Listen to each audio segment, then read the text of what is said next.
My name is doctor Sarita Kumari. मैं नागार्जुन में संस्कृत महाविद्यालय तरूणी में समाजशास्त्र की अध्यापिका हूँ। इस वीडियो को शुरू करने से पहले मैं आपको बता दूँ, जो आज का हमारा टॉपिक है संयुक्त परिवार, वो शास्त्रीय प्रथम वर्ष से लिया गया है। ठीक है, संयुक्त परिवार जब से हमारा समाज है, जब से हमारा परिवार है, तब से संयुक्त परिवार है। संयुक्त परिवार जो भारतीय समाज की रीढ़ की हड्डी है, क्योंकि संयुक्त परिवार ही है जो हमारे समाज को एक अच्छा व्यक्तित्व वाला व्यक्ति देता है। ये हमारे परिवार में जो बच्चे जन्म लेते हैं तो वो संयुक्त परिवार में अगर बच्चे रहते हैं, उसमें बहुत सारे चीज़ों का विकास उसमें होता है। वो सभी परिवार के 4 पीढ़ी एक साथ रहते हैं। यहाँ संयुक्त परिवार करने का तात्पर्य ये है कि संयुक्त परिवार जिसमें 4 पीढ़ियाँ एक साथ रहती हों, उसमें अब दादा रहते हैं, दादी रहती हैं, 4 पीढ़ी एक साथ रहते हैं। यहाँ की संपत्ति सबकी एक बराबर होती है। भोजन का जो जहाँ भोजन बनता है वो एक ही समूह में बनता है, सब एक जगह बैठ के खाते हैं। इनकी जो पूजा व्यवस्था होती है वो सभी मिलजुल कर पूजा करते हैं। संपत्ति पर सारे पुरुष का अधिकार होता है। ठीक है, संयुक्त परिवार जो होता है भारतीय परिवार की पुरानी पीढ़ी है, जो अब धीरे धीरे खत्म होते जा रही है नगरीकरण या औद्योगिकरण के कारण। लेकिन संयुक्त परिवार जो अभी भी कुछ गाँवों में, शहरों में देखा जा रहा है कि संयुक्त परिवार है। ठीक है, संयुक्त परिवार जो है जिसमें एक पीढ़ी चाहे रहते, उसमें बच्चों का सामंजस्य, बच्चों का जो विकास होता है बहुत ही अच्छी तरह से होता है।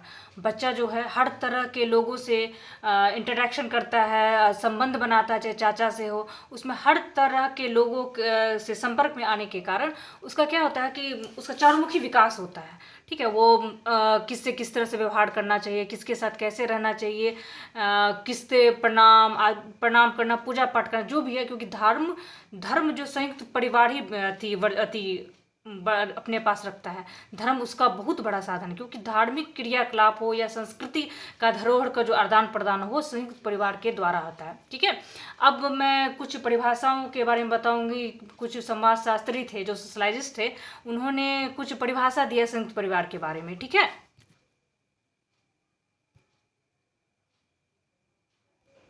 संयुक्त परिवार की परिभाषा देते हुए श्रीमती वातेकर ने क्या कहा है कि जो लोग साधारणतः एक ही छत के नीचे रहते हों, जो एक ही भोजन रसोई का बना हुआ भोजन करते हों, जो समान समस्त संपत्ति पर एक साथ का अधिकार हो, जो परिवार के समान पूजा पाठ में भाग लेते हों, जो सभी काम जो एक साथ करते हैं और एक दूसरे से रक्त संबंध हो। ठीक है, किसी न किसी प्रकार से संबंध बंधु में बने हुए हैं। दूसरा है I.P. देसाई की, ये भी बहुत बड़े समाजशास्त्री हैं, भारतीय समाजशास्त्री हैं।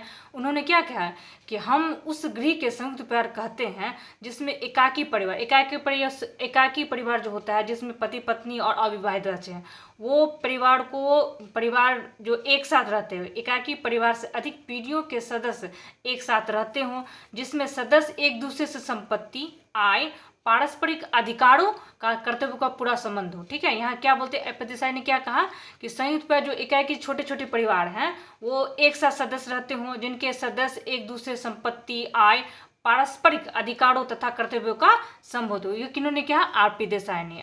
अब कानूनी दृष्टिकोण से श्री मुल्ला ने के अनुसार संयुक्त परिवार में वे सब व्यक्ति आ जाते हैं जो समान पूर्वज, ठीक है, समाज पूर्व या वंशज ऐसे परिवार में हो, संबंधी हो, बल्कि विवाह संबंधों के आधार पर रहते हो। ठीक है, यहाँ क्या गया एक कानूनी रूप से ध्यान दिया। श्री मुल्ला ने कहा क्या कि एक ही वंशज के लोग हो। ठीक है, एक ही वंशज के लोग, एक ही सदस्य हो, और सदस्य का जो संपत्ति हो एक ही संपत्ति हो, पूजा भोजन दृष्टिकोण अलग नहीं, परंतु एक ही साथ रहते हों।